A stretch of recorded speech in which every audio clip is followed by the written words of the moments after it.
Drake's POV. Anak, bakit umiyak si Drake? Tanong ni Tito habang nagmamaneho. Gusto po niyang sumama, Tito? Ano? Parang bata naman palang kaibigan niyo na yon? Kung makaiyak parang ikaw ang nanay niya. Natatawang sabi ni Tito. Tito, kailan po nagkamalay si Enzo? 2 linggo na anak, noon pa kita hinahanap. Mabuting naisip kong bahay ni Santiago. Nalaman ko na anak pala siya ni Drake, kaya nagmakasakali ako kung nandun nga kayo. Kamusta naman po si Enzo, Tito? Ayun, tahimik lang siya, pero pag kinakausap sumasagot naman. Sagot ni Tito. Huminto kami saglit sa kanilang bahay at sumakay ang isa nilang kasambahay. Humiram pa ako ng palda na mahaba dahil nakashirt lang ako na napakaigsi. May kasama din kami ng mga militar na tauhan ni Tito. Hindi man niya sinabi, pero alam kong alam niya nangyayari sa amin. Habang nasa daan kami, napag-usapan namin ang pagkasunog ng hasyenda. Tinatawagan namin noon ang numero niyo mag-ama para sana'y doon na muna kayo sa bahay. Critical pa kasi ang lagay ni Enzo noon at kaya hindi ko siya maiwan. Alam mo naman, nag-iisa siya naming anak. Tipid na lang akong umiti. Mahaba ang aming biyahe at naidlip ako. Nagising na lang ako sa isang mahinang tapik na kasambahay ni na Enzo. Pagtingin ko ay nasa hospital na kami, inayos ko na muna ang aking sarili at naunang bumaba dahil akong umupo malapit sa puntuan. Pagkatapos lumakad na kami at agad pumunta sa kwarto ni Enzo. Pagdating namin ay mahimbing ang kanyang tulog. Si tita ang aking naabutan na may kausap na lalaki.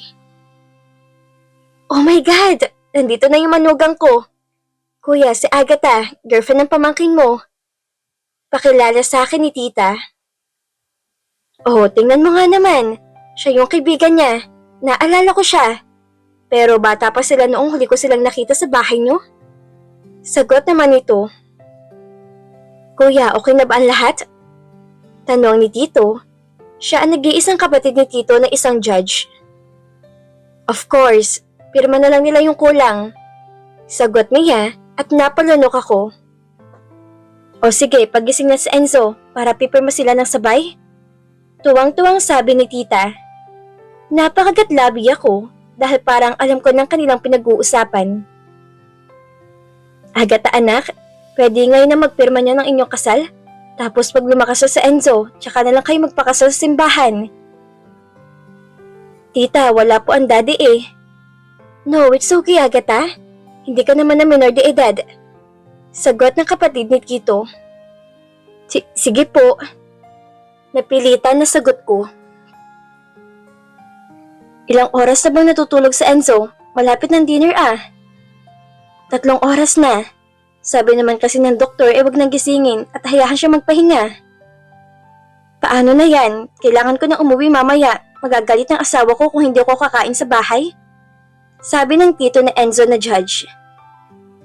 Tatawagan ko sa ate kuya para alam niyang kasama ka namin. Sabat naman ni tito na talagang gusto niyang makasal kami ngayon ni Enzo. Agad tinawagan ni tito ito at okay naman daw. Napatingin ako kay Enzo na parang lumunok. Mag-order na lang ako ng pagkain natin. Kumain na muna tayo dahil kanina pa ako gutom. Sabi ni tita at agad na nag-order ng aming kakainin. Nakakain na kami lahat-lahat pero hindi pa rin nagigising si Enzo. 9:00 na, bakit hindi pa yan gising? Reklamo ng kanyang tito. Gisingin ko na kaya? Tanong ni tita sa amin. Sige, gisingin mo na. Sagot ni tito. Enzo, anak, gising. Sabi ni tita na tinapik pa ang balikat ni Enzo pero hindi ito magising kaya tinawag na nila ang doktor. Dumating ang doktor at tiningnan si Enzo kasunod ng pagsuri sa kanya. He is okay, baka nasarapan lang ng tulog. Sagot naman ng doktor. Bukas ko na lang sila papipirmahin, gabi na. Sabi ng tito ni Enzo at inihatid siya ni tito sa labasan. Kami na lang ni tita at ang kasama nila sa bahay ang natira. Mag-CR na muna ako anak. pagpapaalam ni tita sa akin. Sige po tita, sagot ko at pagpasok pa lang ni tita sa banyo at agad nang iminulat ni Enzo ang kanyang mga mata. Lumapit ka. Utos niya sa akin, kaya lumapit naman ako. Mas malapit. Utos pa niya kaya mas lumapit ako na dumikit na sa kanya. Nagulat na lang ako nang hinila niya ang aking buhok at mukhang galit ito. Gaga? Bakit ka nandito? Nagkunwari akong tulog ng ilang oras tapos pumunta ka pa dito? Kahit na hindi na ako makahinga, pinigilan ko dahil ayoko makasal sa'yo. Enzo, paano nangyari sa atin? Nangyari? Anong tingin mo sa akin papatol sa'yo? Pareho lang kay ni Daya na flat. Mga malalandi. Pati ako gusto niyong idamay sa kakatihan niyo. Wala lang si Drake at ako ng puntirya mo. Galit na sabi niya habang ang kanilang kasambahay ipinipigilan na tumawa. Nang bumukas ang pintuan ng banyo, ay nagkunwari ulit na tulog si Enzo. Inayos ko naman ang aking buhok dahil ang sakit ng pagkakahila niya. Parang narinig ko sa Enzo. Tanong ni tita. Nagsasalita po na tulog? Agad na sagot ko at napatingin kay ate. Hindi naman ito umimik. Dumating na rin si tito at ilang saglit nagpaalam na muna sila na uuwi na muna at maiwan ang kanilang kasambahay na magbantay. Maiwan na lang din po ako tita. Sigurado ka anak? Malayo ang biyahe niyo kanina, baka pagod ka na. Okay lang po ako tita. May isang higaan at sofa naman po dito. Magkakasya kami ni ate. Sagot ko. Kinuha ni tita ang mga maruruming damit ni Enzo at pagkatapos nagpaalam na sila. Ilang minuto muna ang nakalipas at minulat ulit ni Enzo ang kanyang mga mata. Ate, samahan mo akong umihi. Sabi ni Enzo na masama ang tingin sa akin. Samahan na kita. Wag na. Baka mamaya gahasain mo pa ako sa banyo. Inalagaan ko pa man din yung puri ko, tapos kukunin lang ng isang flat na babae. Sabi niya na parang hindi niya ako kaibigan. Galit nga talaga siya sa akin. Pero paano nangyari sa amin? Nakalimutan na ba niya? Umupo ko sa kama at hinintay ko siyang lumabas. Ilang saglit nagbukas na ang pintuan at nakasimangot pa rin ito. Tell me, bakit mo gusto magpakasal sa akin? Seryoso ng tanong niya na inayos ng aking buhok na sinabunutan niya kanina. May nangyari na sa atin at may video pa tayo. Hindi ba sinabi ni na tito at tita sa'yo? Ang sabi lang nila dapat napakasalan kita. Gusto kong tumutol kaya nag-sleepwalga akong dumating si tito para hindi nila ako kakausapin. Tapos ikaw dumating dito at sumang-ayon agad na pakakasalan ako. Oh my God, Agatha! Huwag ka na maging disparada gaya ni Dahlia. Pag-umpugin ko kayong dalawa na flat mga malalandi. Sabi niya at hinila ulit ang buhok ko. Oo nga naman kasi Agatha, huwag disparada. Enzo's POV. Pagkatawag ko sa aking kaibigan, ay agad na akong lumabas sa bahay. Anak, saan ka pupunta? Padilim na. Tanong ni Mami na kadarating lang din. Kakain lang kami sa labas ni Agatha, Mom. May bagong restaurant daw sa bayan, doon ko siya dadalhin. Wow, mag-date kayo? Eto anak, sabay abot sa 1,000 na pera. Kulang pa ba yan? Mami, ang dami naman ito. Malay mo anak, bigla kayo mag-U-turn. Mom! Sambit ko at napatawa lang siya. Sige anak, baka naghihintay na si Agatha. Huwag ka nang uuwi. Sabi pa niya. Napailing na lang ako na pinaandar ang aking sasakyan. Ilang saglit lang ay nakarating na ako sa kanilang bahay at nag-aabang na siya sa labas. Galing na naman to siguro sa pag-iyak dahil mugto na naman ang mga mata. Mahal na mahal kong kaibigan ko na to. Kahit man ako ay nasaktan sa biglaang pag-alis ni Drake. Nasanay pa man din na siya ng kasakasama niya si Drake. Ipinaalam ko pa rin siya kay Nay Rosenda at tuluyan na kaming umalis. Pagdating namin sa restaurant ay parang fine dining at ang mamahal na mga tinda nila. Presyong Manila ang kanilang tinda. Parang masarap naman ang kanilang mga foods, kaya nag-order na kami. Hindi ko inaasahan na pag-aari pala ni Sharmel ang restaurant. Binilisan na lang namin kumain at napainom ako sa juice sa pagmamadali ko. Si Sharmel ay naubos niya lahat, habang ako ay konting naguklang. Ilang saglit ay nakaramdam na ako ng kakaiba. Napansin ko din sa kaibigan ko ang kakaiba niyang tingin sa akin at nagulat ako nang kumandong siya at pilit niya akong hinahalikan, kaya naitulak ko siya. Dumating ang mag-ama at napansin kong kakaibang titig ni Arevalo sa kaibigan ko. Hinawakan ko siya pero gusto niyang humalik ulit. I feel something weird as well. Nag-init ang aking pakiramdam kaya mabilis akong pinagpawisan. Hanggang sa may lalaking yumakap sa kaibigan ko, kaya hinila ko siya hanggang sa umabot ng hilaan. May sumuntok sa akin, kaya napasuntok na rin ako, pero ang mukha ni Agatha ang nasuntok ko dahil bigla na lang niyang inilapit ang mukha niya sa akin. Nawalan siya ng malay sa suntok ko at napahiga siya sa sahig. Hindi ko na nagawang lumapit pa sa kanya dahil marami na silang umaatake sa akin. Nakita ko pang natapakan siya ng ilang beses habang nakikipagsuntukan ako.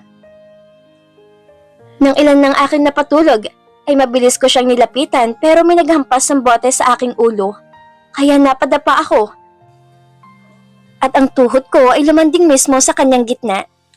Napahawak ako sa aking ulo at naramdaman ko ang mainit na dugo na dumaloy. Sa galit ko ay binigyan ko siya ng malakas sa flying kick at pati si Sharmel ay nahagip ng sipa ko, kaya natamaan din siya. Napahiga siya sa sahig at tinulungan siya ng kanyang ama.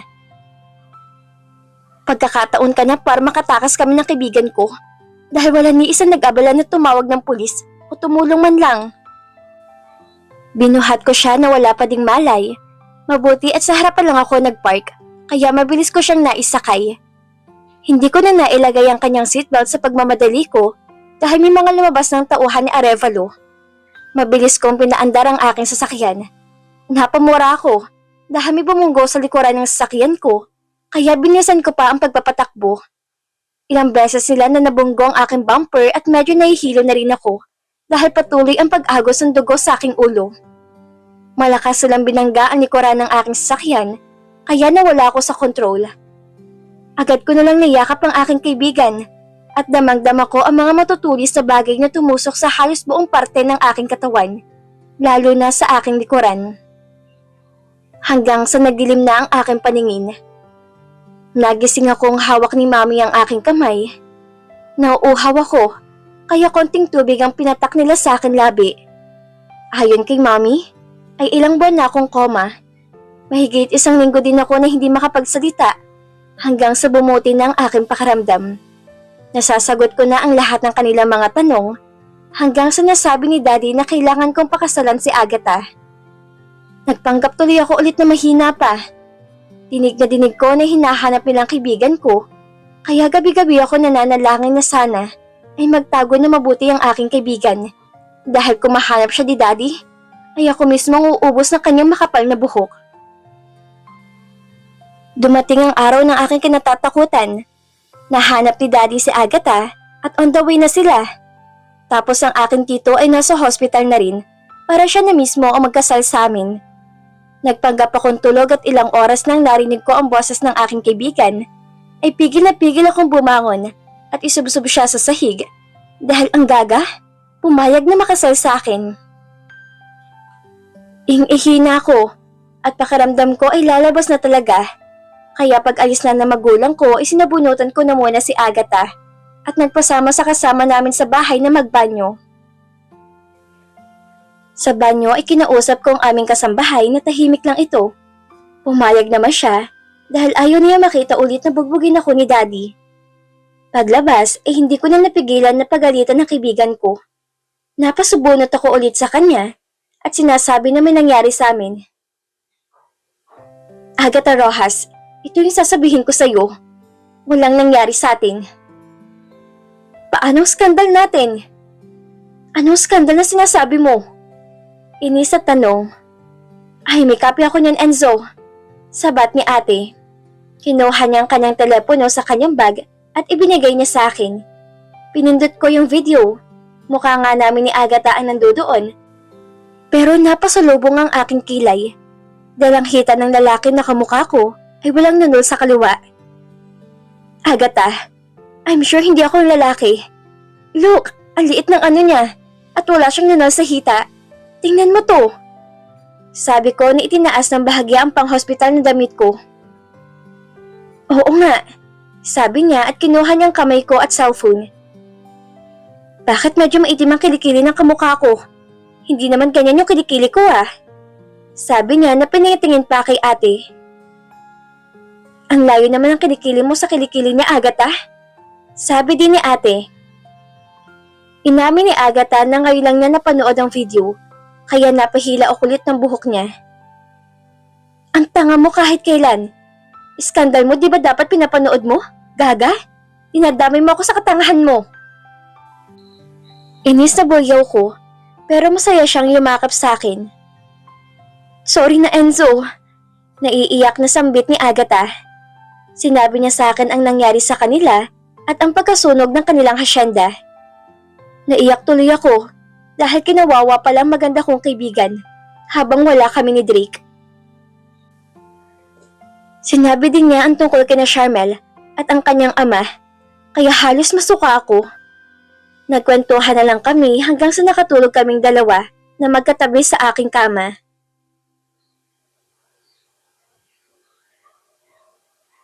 At dito na po nagtatapos ang kabanata ng ating kwento.